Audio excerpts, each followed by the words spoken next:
Halo semuanya, selamat datang. Siapin diri kalian ya, karena di sesi kali ini kita bakal ngebongkar sebuah kebenaran filosofis yang dalam banget. Kebenaran yang sebenarnya selama ini ada tepat di depan mata kita, tersembunyi di balik persembahan dan simbol-simbol warisan leluhur Nusantara. Kita bakal lihat bareng-bareng gimana kebijaksanaan dari masa lalu ini ternyata adalah sebuah peta untuk mengenali diri kita sendiri. Tapi sebelum itu, coba deh jujur, tanyain ke diri sendiri. Apa sih yang langsung kepikiran pas kalian dengar kata sesajen? Pasti otomatis ngebayangin praktek klinik, nyembah roh, musyrik, atau sesuatu yang berbau tahayul kan? Kalau iya, tenang aja, saya paham banget.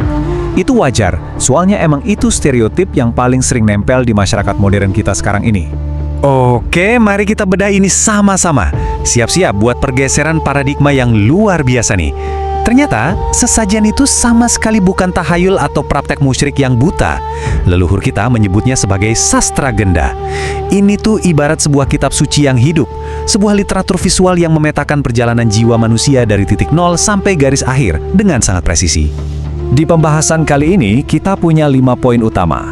Kita akan mulai dari makna sejati di balik sesajen, lalu membahas simbol ragawi, masuk ke ujian perjalanan jati diri, refleksi batin, sampai akhirnya perjalanan pulang menuju Sang Pencipta. Kita bakal pecahin kode-kode dari benda sehari-hari ini bareng-bareng. Bagian pertama, makna sejati di balik sesajen. Jadi gini, sastra genda itu disusun dari benda-benda fisik oleh leluhur kita. Tapi ingat baik-baik poin pentingnya, mereka sama sekali nggak nyuruh kita buat nyembah benda-benda itu. Serius, nggak sama sekali. Benda-benda itu murni disusun sebagai instruksi spiritual yang mendalam supaya kita sadar diri. Leluhur kita pengen kita membaca maknanya, bukan malah memujanya. Dan konsep membaca tanda-tanda ini tuh nyambung banget loh sama kutipan universal yang indah ini. Kami akan memperlihatkan kepada mereka tanda-tanda kami di segala ufuk dan pada diri mereka sendiri. Artinya apa? Tanda kebesaran Sang Pencipta itu nggak cuma bertebaran di alam semesta, tapi ultimate-nya, tanda-tanda itu hidup dan bernapas di dalam diri kita sendiri. Lanjut ke bagian kedua, simbol ragawi dan harmoni kehidupan. Coba deh, bayangin tahapan bikin anglo atau tungku perapian tradisional. Pertama, kita kumpulin tanah. Kedua, campur sama air. Ketiga, dikeringin pakai angin atau panas matahari. Dan keempat, dibakar di dalam api. Keren banget kan? Ini tuh metafora yang super jenius. Anglo ini benar-benar wujud dari fisik manusia yang terbentuk sempurna dari 4 elemen dasar alam semesta: tanah, air, udara, dan api. Nah, pertanyaan krusialnya buat kita semua nih. Apakah api kesadaran sejati di dalam anglo kalian itu benar-benar menyala atau jangan-jangan mati? Gini ya, tungku perapian sebagus apapun bakal percuma kalau nggak pernah dipakai buat nyalain api. Fisik kita juga gitu. Kalau di dalam tubuh ini nggak ada api kesadaran batin yang nyala terang, ya hidup kita ibarat tungku mati yang nggak berfungsi sama sekali. Dan ini digambarin dengan sangat brilian lewat filosofi rujakeun atau rujak. Kalian pasti tahu dong rujak. Rasanya campur aduk, ada manis, asem, asin, sampai sepat. Ini adalah visualisasi sempurna dari pengalaman hidup kita. Lewat rujak, kita dipesenin buat ngerangkul dan ngeharmonisin semua rasa dalam hidup ini. Jangan cuma mau manisnya aja, terus nolak yang pahit dan asem. Padukan semuanya, dan hidup kalian bakal jadi lebih seimbang dan menyegarkan. Terus, mari kita bandingin 2 elemen dasar ini. Air putih mewakili kemurnian asli kita. Ngingetin kalau asalnya kita ini adalah entitas cahaya murni yang suci. Di sisi lain ada beras, yang sering banget disimbolin sebagai sosok Dewi Sri. Kenapa beras? Ya karena tubuh fisik yang kalian pakai sekarang ini secara harfiah dibangun dari sel-sel beras yang kalian makan setiap hari. Kita dibentuk dari bumi, tapi diwajibkan untuk kembali sejernih air putih. Masuk ke bagian ketiga, ujian dalam perjalanan jati diri. Disinilah fase penempaan manusia dimulai.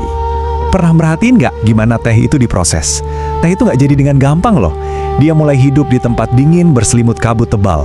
Terus dipetik, dijemur sampai gosong sama sinar matahari. Habis itu disangrai di atas panas yang membakar. Dan puncaknya, diseduh pakai air yang mendidih. Wah, prosesnya tuh bener-bener brutal dan panjang banget. Tapi proses brutal inilah intinya. Teh ini mewakili gimana ujian hidup yang paling kejam, tekanan bertubi-tubi, dan titik didih yang kalian alami sebenarnya sengaja dirancang buat menempa kekuatan dan karakter batin kalian. Jadi kalau sekarang hidup kalian kerasa kayak lagi diseduh air mendidih, tahan sebentar. Ingatlah bahwa kalian lagi diproses menjadi sesuatu yang sangat bernilai. Kalau teh ngajarin kita soal ketahanan, nah secangkir kopi beda lagi ceritanya. Tanaman kopi itu tumbuh paling bagus justru kalau ditanam berdampingan sama pohon-pohon lain yang beda jenis. Dia ini ibarat makhluk yang suka bersosialisasi. Kopi ngajarin kita pelajaran indah banget. Belajarlah terhubung sama manusia lain, buang sekat atau kotak sosial kalian, dan bergaullah tanpa kejebak sama prasangka. Kita masuk ke bagian keempat, refleksi diri dan kesadaran batin. Sadar nggak, kenapa selalu ada cermin di susunan benda ini? Cermin itu teguran keras buat kita. Dia ngingetin supaya kita terus-menerus lihat ke dalam diri, evaluasi diri sendiri. Jangan sampai hidup kita habis cuma buat ngelihatin dan ngehakimin kesalahan orang lain. Kesadaran spiritual yang asli itu baru benar-benar mulai pas kalian berani natap kekurangan diri kalian sendiri di depan cermin. Dan tolong resapin makna yang satu ini dalam-dalam ya. Sisir itu bukan sekedar alat buat ngerapiin rambut di kepala, tapi ia diciptakan untuk mengurai pikiran yang kacau, di mana semua penderitaan bermula. Gila, indah banget kan kiasannya? Nyisir itu tindakan meditatif, merapikan setiap benang kusut dan kekhawatiran di kepala kita supaya kembali teratur. Yang ini lebih seru lagi, filosofi linguistik dari kelapa atau kalapa. Secara bahasa, kala itu artinya waktu, dan pa melambangkan ruang. Jadi kelapa adalah simbol mutlak keberadaan kita di dimensi ruang dan waktu. Batoknya yang keras mewakili syariat atau aturannya. Dagingnya melambangkan tarekat atau prosesnya. Dan minyaknya itu adalah esensi hakikatnya. Kita dituntut buat memproses hidup dari kulit luar yang keras sampai nemuin minyak kebenaran yang mutlak. Terus ada angka 80 yang terkait langsung sama filosofi garam. Garam itu kan intisari super pekat dari lautan yang luas banget. Pesannya jelas banget nih. Kalian bisa mencapai 80% kesadaran spiritual cuma dengan ngelakuin 20% upaya batin yang benar-benar tepat sasaran. Kebijaksanaan itu bukan diukur dari sebanyak apa ritual buta yang kalian lakuin, tapi dari kemampuan kalian nyaring esensi, layaknya butir garam.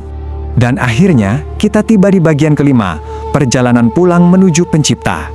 Di sini ada dua objek spiritual yang sakral banget. Minyak wangi menyimbolkan kehadiran Tuhan yang gak kasat mata. Wanginya benar-benar tercium nyata walaupun wujudnya gak kelihatan. Ngingetin kita pada ruang kosong suci tempat kita narik napas pertama.